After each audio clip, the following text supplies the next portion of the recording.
सुप्रभात बच्चों, इस विद्या में आपका स्वागत है। हम हरिवंश राय जी द्वारा बच्चन जी द्वारा रचित नीड़ का निर्माण, जो कि शतरंगिनी नामक काव्य का एक पद्य खंड है, जिसके लिए उन्हें सरस्वती सम्मान भी मिला था, उसका पाठ कर रहे हैं।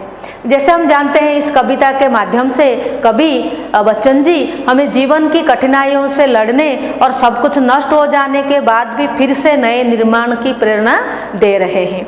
तो इसके पहले भाग में हमने पढ़ा कि कैसे उन्होंने मनुष्य के जीवन में आने वाले दुख और संकट को आंधी का प्रतीक बताकर और सवेरा, जो कि हमारे अंदर जो उम्मीद की किरणें हैं, उसका प्रतीक बताकर हमें ये शिक्षा दे रहे हैं कि मनुष्य जब कोई चीज़ करने या पाने की कोशिश करता है तो उसके जीवन में आंधी तूफान जैसे कई सारी रुकावटें और दुख और संकट आते ही रहते हैं। तो हमें डरकर अपने लक्ष्य को कभी ना छोड़कर बार बार प्रयत्न करना चाहिए। तो आइए हम देखते हैं, जब आंधी या तूफान हमारे प्रकृति पर छा गई, अचानक से आके छा गई, कि जैसे हमने देखा कि भूमि को धूली धूसर बादलों ने इस तरह घेरा, तो उसके बाद ये आंधी और तूफान प्रकृति में क्या तांडव रचाया, उसने प्रकृति को क्या क्या नुकसान पहुंचाया, जैसे दुख और संकट मनुष्य के जीवन को पहुंचाते हैं, तो इसका अध्ययन करते हैं। वह चले झोंके कि कांपे भीम कायावान भूधर, जड़ समेत उखड़ पुखड़ कर गिर पड़े टूटे विटब्बर।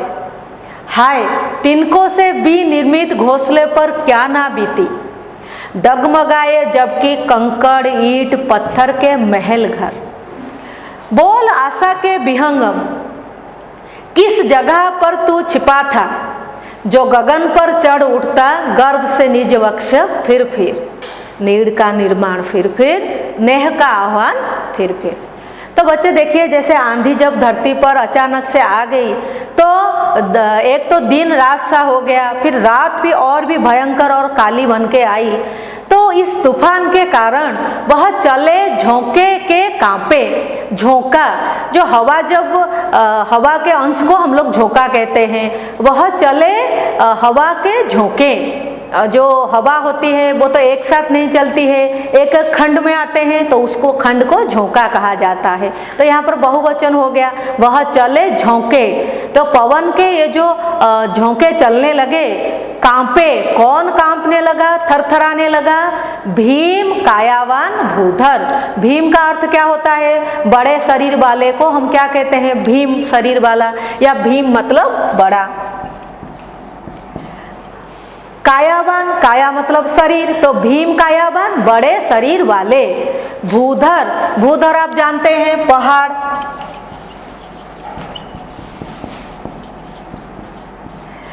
तो जो बड़े शरीर वाले, आप तो जानते हैं कितना भयानक शरीर होता है, कितने बड़े बड़े भूधर होते हैं, पहाड़ होते हैं, वे जड़ समेत, वो जड़ मतलब अपने जो पेड़ होते हैं उनके जैसे जड़ होते हैं, वो नींव होता है, वो पकड़ के मिट्टी को, भूमि को पकड़ के रहते हैं, वो जड़ समेत, अपने नींव समेत इतने बड़े बड़े पहाड़ उखड़ पुखड़ कर टूट कर गिर पड़े।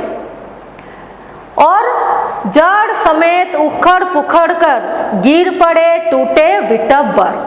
जो भीम कायावान शरीर वाले भूधर हैं, पहाड़ हैं, जो बड़े बड़े पहाड़ हैं, ऐसी तूफान के कारण वे कांपने लगे।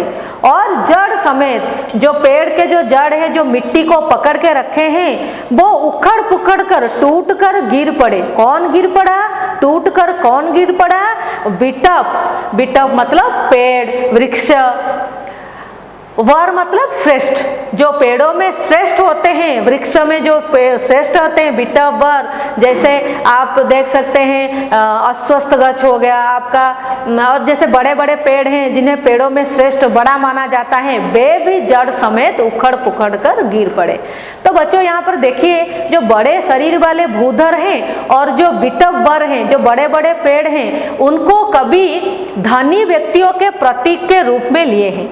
जो धनी व्यक्ति होते हैं उनके पास सब साधन होते हैं, तो उनके लिए उनके प्रतीक में लिए हैं जो धनी व्यक्ति जिनके पास सब कुछ है, सब साधन है, वे संकट के समय उनके लिए भी संकट इतना बड़ा था कि बड़े बड़े समर्थ धनी लोग भी डर के मारे कांपने लगे।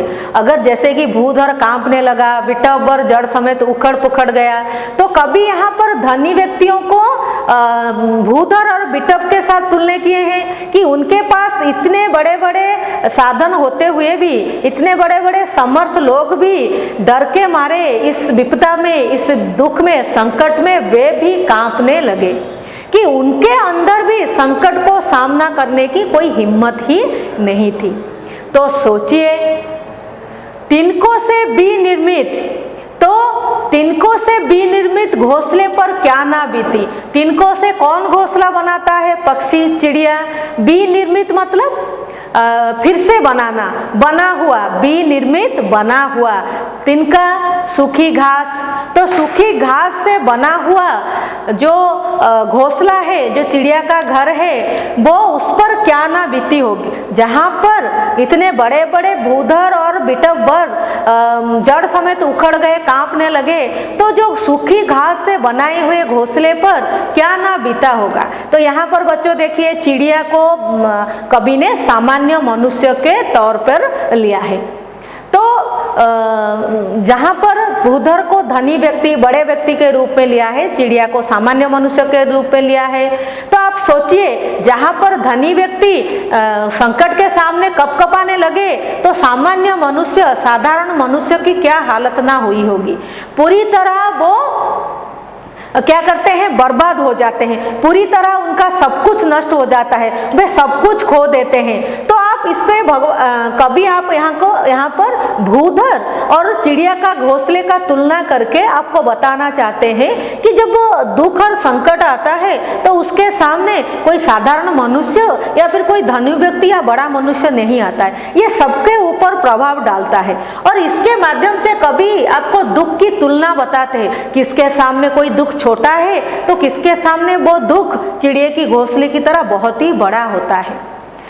डगमगाए जबकि कंकड़ ईंट पत्थर के महल घर। जो धनी व्यक्ति होते हैं उनका घर किनसे बनाए हुए होते हैं? कंकड़ से, ईंट से, पत्थर से।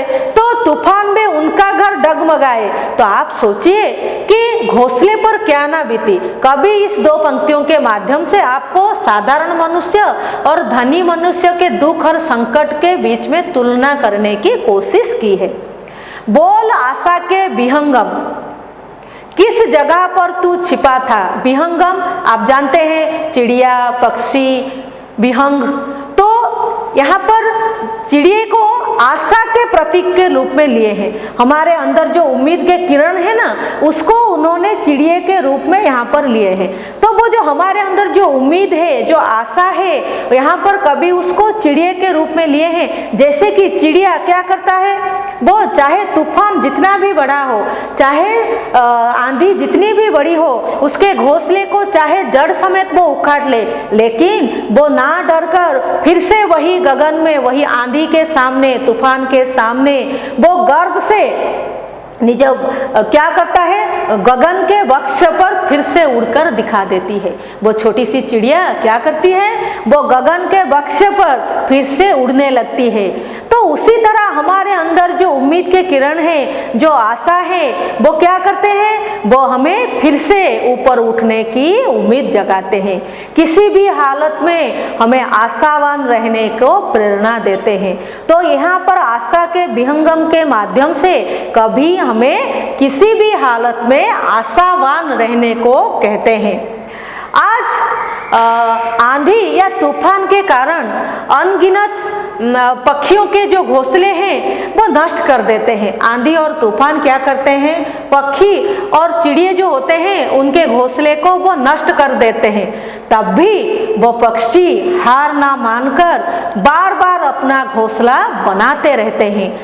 बार बार अपना घर वो बनाते रहते हैं। तो कभी कहते हैं ये छोटी सी चिड़िया जो गगन पर आंधी और तूफान के समय उड़कर दिखा देती है, तो आप क्या अपने अंदर वो आशा के विहंगम को जगा नहीं सकते, जिसके कारण किसी भी हालत में आप पीछे ना हटकर अपने संकट और दुख के बाद भी ऊपर उठने की कोशिश करें। बोले आशा के विहंगम, किस जगह पर तू छिपा था? तो हमारे अंदर ही छिपा हुआ है। ये जो आशा के किरण, ये उम्मीद के किरण हमारे अंदर ही जो आशा के आलोक है छिपा हुआ है। आप उसे ढूंढ निकालिए। जैसे कि चिड़िया आंधी तूफान खत्म होने के बाद भी उड़कर फिर से सूखी घास लाकर अपना घोंसला बनाता है, वैसे ही हम लोग क्या करेंगे? हम लोग अपने घर को फिर से निर्माण करेंगे, क्योंकि यह निर्माण करने के लिए किसका आह्वान है? नेह का आह्वान है, स्नेह और आशा का आह्वान है। हमारे जो अपने हैं, हमारे जो परिवारजन हैं, वो हमें बुला रहे हैं। चलो फिर से हम अपना घर का निर्माण करें, फिर से चलो हम इसे दोबारा खड़ा करके दिखाएं।